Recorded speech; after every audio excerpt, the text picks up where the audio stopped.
నమో తస్స భగవతో అర్హతో సమ్మా సంబుద్ధస్స. ఈరోజు మనం సారిపుత్రుడు మహామొగ్గలాన బంతే గురించి చెప్పుకుంటూ వస్తున్నాము. వారిద్దరినీ కూడా భగవానుడు అగ్రశ్రావకులుగా ఎంపిక చేస్తాడు. అంటే భిక్షు సంఘం ముంగట వీరు అగ్రశ్రావకులు, నా ముఖ్యమైన శిష్యులు అని భగవానుడే స్వయంగా చెప్తాడనమాట. ఒకరోజు సాయం సంధ్యా వేళ, చెట్ల నీడలు దీర్ఘంగా వ్యాపించిన వేళ, చల్లని పైరగాలి ఆహ్లాదంగా వీచే వేళ, పక్షులు గూళ్ళకు చేరుకొని కిలకిల రావాలు పలికే వేళ భగవానుడు భిక్షు సంఘాన్ని సమావేశపరిచి, భిక్షువులారా, సారిపుత్రుడు నా ధమ్మ సేనాధిపతి, సారిపుత్రుడు మొగ్గలానాలు నా అగ్రశ్రావకులు అని ప్రకటించాడు. భిక్షు సంఘం ఆశ్చర్యపోయింది. ఎందుకంటే నిన్నగాక మొన్న ప్రవజ్య పొందిన ఆ మిత్రులకు అగ్రస్థానం ఇవ్వబడింది. ముందుగా స్థవిరులైన పంచవర్గీయ భిక్షువుల్లో కానీ, యశుని వెంట ప్రవజ్జితులైన 55 మందిలో వారికి కానీ, ఆ తర్వాత ప్రవజ్జితులైన బద్ధవర్గీయుల్లో కానీ, ఆ తర్వాత ఉపసంపద పొందిన 3 కశ్యప సోదరుల్లో కానీ, వారి శిష్యుల్లో కానీ ఎవరికి అగ్రస్థానాన్ని భగవానుడు ఇవ్వలేదు. దీనికి కారణం ఏమై ఉంటుంది అని భిక్షు సంఘంలో చర్చ కొనసాగుతూ ఉండగా భగవానుడు ఇలా అడుగుతాడు, భిక్షువులారా, మీరు ఏ విషయం గురించి మాట్లాడుకుంటున్నారు అని. అయితే భిక్షువులు తమ మనసులో కలిగిన సందేహాలను భగవానునికి తెలిపారు. అప్పుడు భగవానుడు, భిక్షువులారా, నేను ప్రవజ్య తీసుకున్న ముందు వెనుకలకు ప్రాధాన్యత ఇవ్వలేదు. అంటే ముందు భిక్షు జీవితంలోకి ఎవరు వచ్చారు, తర్వాత ఎవరు వచ్చారు అని ఆ విధంగా నేను ప్రాధాన్యత ఇవ్వలేదు. పూర్వజన్మలలో పుణ్యపారమితుల సంపాదనలో వారి మనసులో సంకల్పించుకున్న మంచి సంకల్పాన్ని బట్టి, వారు పొందిన వరాలను బట్టి ఈ పదవి ఇవ్వబడింది. పూర్వపు బుద్ధుల వాక్కులు నిష్ఫలం అవ్వకుండా ఆయా స్థానాలను వారికి ఇవ్వడమైంది. కొండన్న 9 సార్లు పూర్వబుద్ధులకు భిక్షనిస్తూ భావి బుద్ధ శాసన కాలంలో తాను మొదటి అర్హంతగా స్థానం పొందాలని సంకల్పించుకున్నాడు. అలాగే ఆయన ఆశీర్వదించబడ్డాడనమాట. అలాగే ఎన్నో కల్పాల పూర్వం అనుమోదస్సి భగవానుని, అంటే బుద్ధ భగవానుని శాసన కాలంలో సారిపుత్రుడు మొగ్గలానులు భగవానునికి భిక్ష సమర్పించి సంఘంలో అగ్రస్థానాలను సంకల్పించుకున్నారు. వారు అప్పుడు అలాగా ఆశీర్వదించబడ్డారు. దానికి తగ్గట్టుగా పుణ్యపారమితులను సంపాదించుకున్నారు. కనుకనే వారిని అగ్రశ్రావకులుగా నేను ప్రకటించాను. వేరే ప్రాధాన్యత ఏమీ లేదు అని భిక్షువులకి చెప్తాడు భగవానుడు.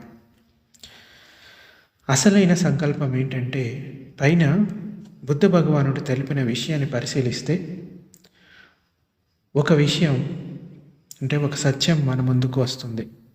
మన జీవన కాలంలో మనకు కలిగిన కోరికలు, మనం పొందినవి, పొందనివి, సాధించినవి, ఇలాంటివన్నీ సంసార చక్రం ఎప్పుడు మొదలైందో కానీ అప్పటి నుండి గతించిన జీవితాల్లో సంకల్పించుకున్న విషయాలు, చేసుకున్న పుణ్యాలు, పాపాలు, వాటి ఫలితాలు అన్నిటిలో ఏది ఎప్పుడు మేల్కొనాలంటే అది మన జీవితంలో అప్పుడు ప్రతిబింబిస్తుంది.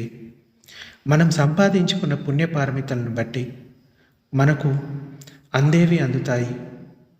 చెడ్డ కర్మలను బట్టి మనం అనుభవించవలసిన దుఃఖాన్ని అనుభవిస్తాం. సారిపుత్రుని గురించి మన కోసం పొందుపరచబడిన ఈ త్రిపీఠికల్లో ఉన్న విషయాలు కల్పనలేమీ కావు, ఊహలు కావు. అవి సంక్షిప్తంగా అప్పటి నుంచి నిక్షిప్తం చేయబడిన నిజ చిత్రాలు. ఆ విశ్వసనీయమైన చారిత్రక సత్యాలు విశ్వజనీనమైన గాఢతరమైన ధర్మసూత్రాలకు ప్రాతినిధ్యం వహిస్తూ పవిత్రమైన మూల గ్రంథాలుగా తగినట్టుగా తీర్చిదిద్దబడ్డాయి. ఈ కొన్ని గాథలు ఏవైతే వీళ్ళ కథలు ఉన్నాయో అవి చాలామందికి ఆదర్శాలుగా మలచబడ్డాయి.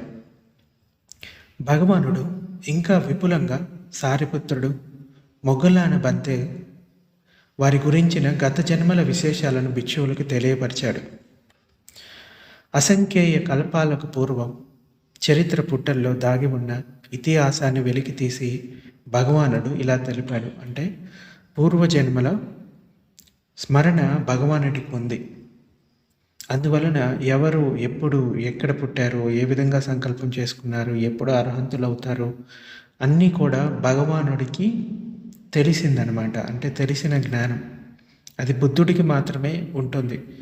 దాన్ని సంపాదించుకోవడానికి ఆయన చాలా పరిశ్రమ చేయవలసి వచ్చింది. సాధన చేస్తూ పోయాడు. అయితే భిక్షువులారా, ముఖ్యంగా బుద్ధ భగవానుడు చెప్పిన బోధనలన్నీ కూడా ఎక్కువగా భిక్షువులకే చెప్పబడ్డాయి, గృహస్థులకి చెప్పబడ్డాయి చాలా తక్కువ అన్నమాట. ఎందుకంటే ఇది రాగానికి కాదు, విరాగానికి తీసుకెళ్లే ధమ్మం, నిరోధానికి తీసుకెళ్లే ధమ్మం. అందుచేత ఎక్కువగా చెప్పిన సూత్రాలు భిక్షువులకి ఉన్నాయి. కాబట్టి భిక్షువులను ఉద్దేశించి భగవానుడు చెప్పేటప్పుడు భిక్షువులారా అని సంబోధించేవాడు. అలాగే కొంతమంది బ్రాహ్మణులకు చెప్పినప్పుడు బ్రాహ్మణ అని సంబోధించేవాడు. గృహస్థులకి చెప్పినప్పుడు గృహపతి అని సంబోధించేవాడు. మన మూల త్రిపిటకల్లో చూసుకుంటే 90% కాదు, 95% ఎక్కువగా భిక్షువులకే చెప్పబడ్డాయి, గృహస్థులకి చెప్పబడ్డాయి చాలా తక్కువ ధర్మాలు. ఎందుకంటే వాళ్ళు రకరకాల విషయాల్లో మునిగిపోయి ఉంటారు, ఇంద్రియ సుఖాల్లో మునిగిపోయి ఉంటారు. వారిలో కొంతమందికి చెప్పబడిన ధర్మాలు ఏంటంటే భగవానుడు శీలాన్ని ఆచరించండి, దాన గుణాన్ని పెంపొందించుకోండి, అలాగే వీలైతే నైతిక విలువలతో కూడిన జీవితాన్ని జీవిస్తూ ఉండండి, ఇంకా వీలైతే ధ్యానం చేసి మిమ్మల్ని మీరు నిర్మలం చేసుకోండి. భిక్షువైనా గృహస్థుడైనా చేయవలసిన సాధన విషయాలు అన్నీ సమానంగా ఉంటాయి. భిక్షువు అయితే కాస్త త్వరగా అన్ని విషయాల నుంచి బయటపడి ఎక్కువ సమయాన్ని దీనికే కేటాయిస్తాడు సాధన చేసుకోవడానికి. అదే గృహస్థుడైతే నానా రకాల విషయాల్లో మునిగిపోయి ఉంటాడు. దీని గురించి విపులంగా చెప్తాను తర్వాత సూత్రంలో. బుద్ధుడు కొన్ని ఉదాహరణలతో చెప్తాడనమాట. అయితే భిక్షువులారా, అసంఖ్యేయ కల్పాలకు పూర్వం అనుమోదస్సి బుద్ధ భగవానుని శాసనం వృద్ధి చెందిన కాలం అది. సారిపుత్రుడు, మహామొగ్గలానులు ఇద్దరు మహాసమృద్ధి గల 2 బ్రాహ్మణ కుటుంబాల్లో జన్మించారు. ఒకని పేరు శారదుడు, రెండవ వాని పేరు సిరివర్ధనుడు. ఇద్దరు ఒకే చోట ఆడుతూ పాడుతూ చదువుతూ ఉండేవారు. తరుణ వయసులోనే శారదుని తండ్రి మరణించడంతో అతడికి వైరాగ్యం కలిగింది. తన విరాగాన్ని తన మిత్రుడు సిరివర్ధనుడికి తెలిపాడు. తన సంపద సర్వస్వాన్ని శారదుడు లేని వారికి దానం చేసి పరివ్రాజకుడయ్యాడు. తపో సాధనలో ఆయన ఎన్నో బుద్ధి విద్యలను సాధించాడు. ఆయన వద్దకు ఎందరో శిష్యులు వచ్చి చేరారు. ఆయన నివాసం ఒక పరివ్రాజకుల ఆశ్రమం అయిపోయిందనమాట. ఒకరోజు ధర్మచారిక చేస్తున్న అనుమోదస్సి బుద్ధ భగవానుడు తన బోధి నేత్రంతో ప్రపంచాన్ని దర్శించినప్పుడు ఈ శారదుని పుణ్యపారమి ఆయన దృష్టికి వచ్చింది. వెంటనే ఆ శారదుని వద్దకు భగవానుడు వెళ్ళాడు. భగవానుని శారీరక చిహ్నాలను గమనించిన శారదుడు ఆయన్ను సంబుద్ధుడిగా గుర్తించి, అంటే 32 మహాపురుష లక్షణాలు ఉంటాయి బుద్ధుడికి, వాటిని గుర్తించి భగవానుడికి సాష్టాంగ నమస్కారం చేసి ఆసనాన్ని సమర్పించి ఉచిత రీతిన బుద్ధుణ్ణి ఆ శారదుడు సత్కరించాడు. భగవానుణ్ణి అనుసరిస్తూ ఆయన భిక్షు సంఘం కూడా అక్కడికి వచ్చి చేరింది. శారదుడు అందరికీ ఆసనాలను ఏర్పాటు చేశాడు. భిక్షువులందరికీ భగవానుడి వెనుక నిలుచొని ఒక పూల విసనకర్రతో మెల్లగా విసురుతూ ఉన్నాడు శారదుడు. భగవానుడు నిరోధ సమాపత్తిలో ఒక వారం రోజులు అలాగే ఉండిపోయాడు. నిరోధ సమాపత్తి అంటే నిబ్బాన స్థితి అన్నమాట. నిబ్బాన సుఖంలో వారం రోజుల పాటు అదే ధ్యానంలో ఉండిపోయాడు. సంఘం ఆశ్రమంలోనే సకల మర్యాదలు పొందారన్నమాట. భిక్షు సంఘం కూడా. శారదుడే వారం రోజులు తన బుద్ధి బలంతో భగవానునికి విసినికర్రతో విసురుతూ అలాగే నిల్చుండిపోయాడు. 8వ రోజున భగవానుడు, ఇది ఎప్పుడు అనుమోదస్సి బుద్ధ భగవానుడి కాలంలో జరిగింది, ఆయన నిరోధ సమాపత్తి నుండి బయటికి వచ్చి తన అగ్రశ్రావకులకు ధర్మ సందేశం ఇవ్వవలసిందిగా చెప్పాడు. అంటే బుద్ధుడు నిరోధ సమాపత్తి నుంచి బయటికి వచ్చి అప్పటి కాలంలో ఉన్న అగ్రశ్రావకులని ధర్మోపదేశం చేయవలసిందిగా చెప్పాడనమాట. వారి సందేశం విని శారదుని శిష్యులందరూ అర్హంతులయ్యారు. ఈ శుభం చేకూరడం కోసమే అనుమోదసి భగవానుడు అక్కడికి వచ్చాడు. కానీ ఈ శారదుడు ఒక్కడే అర్హంత స్థితికి చేరుకోలేదు. కారణం ఏమిటంటే ఆయన మనసులో ఒక కోరిక మిగిలిపోయి ఉంది. అప్పుడు భగవానుని అగ్రశ్రావకులైన నిసభ, అనోమ, స్థవిరులది శీలాది ప్రజ్ఞా విశేషాల గురించి భగవానుణ్ణి అడిగి తెలుసుకున్నాడు. అంటే ఈ శారదుడు అగ్రశ్రావకులు అవ్వాలంటే ఏం చేయాలి, ఎటువంటి శీలాలను, ఎటువంటి ప్రజ్ఞను పెంపొందించుకోవాలి అని బుద్ధుణ్ణి అడిగి తెలుసుకున్నాడు. అనుమోదస్సి భగవానుడు వారిద్దరి ప్రాముఖ్యత, గొప్పతనం, శీలం ఇంకా ప్రజ్ఞల గురించి ఆ శారదుడికి తెలిపాడు. అప్పుడు శారదుడు భగవానుణ్ణి, బంతే భగవాన్, నేను కూడా భవిష్యత్ కాలంలో ఏ సంబుద్ధుని కాలంలోనైనా ఆయనకు అగ్రశ్రావకునిగా జన్మించాలని మనసులో సంకల్పించుకున్నాను, నన్ను ఆశీర్వదించండి అని అడిగాడు. భగవానుడు తన బోధి నేత్రాన్ని భవిష్యత్తు వైపుకు మరల్చి అతని కోరిక తీరుతుందని తెలుసుకున్నాడు. అప్పుడు ఆయన భవిష్యవాణిని పలికాడు. అసంఖ్యేయ కల్పాల తర్వాత గౌతమ బుద్ధుని శాసనకాలంలో నీవు సారిపుత్రునిగా జన్మించి ప్రథమ అగ్రశ్రావకుడు అవుతావు, ధర్మ సేనాధిపతి అవుతావు. మొగ్గలానుడు 2వ అగ్రశ్రావకుడు అవుతాడు. అదే సారిపుత్రునికి కూడా ఆశీర్వాదమైంది. భగవానుడు, ఆయన సంఘం ఈ ధర్మోపదేశం తర్వాత అక్కడి నుండి సెలవు తీసుకున్నారు. వెంటనే శారదుడు తన మిత్రుడు సిరివర్ధనుని వద్దకు వెళ్ళి బుద్ధ భగవానుని విషయం తెలియపరిచాడు. సిరివర్ధనుడు కూడా పుణ్యపార్మితుల సంపద కలవాడే.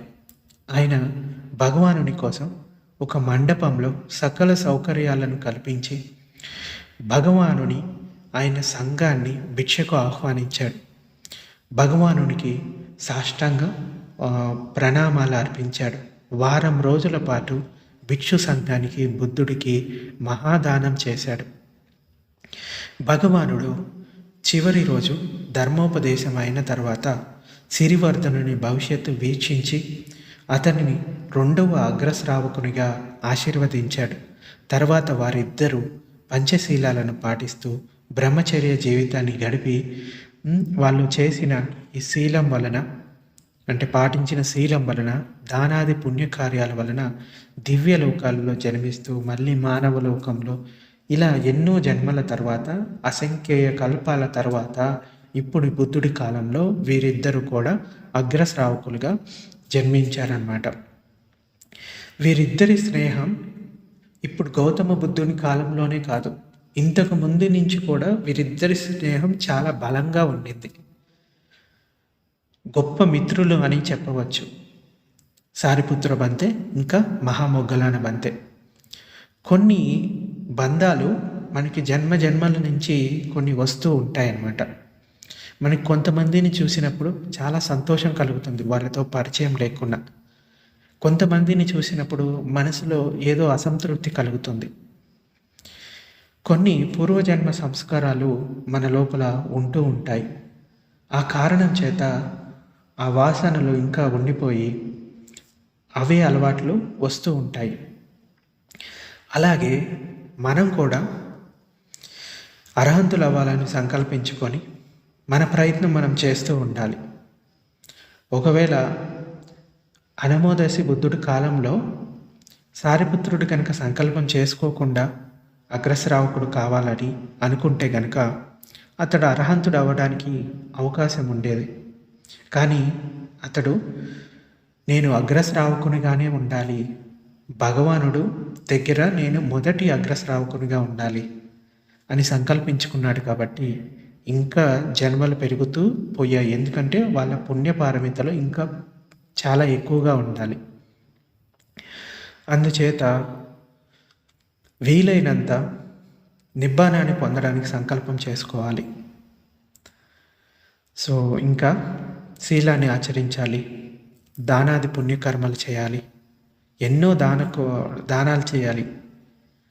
తన దగ్గర ఉన్నది మొత్తం కూడా ఇచ్చినా కానీ సరిపోదు, తన శరీర అవయవాలు దానం చేయాలి.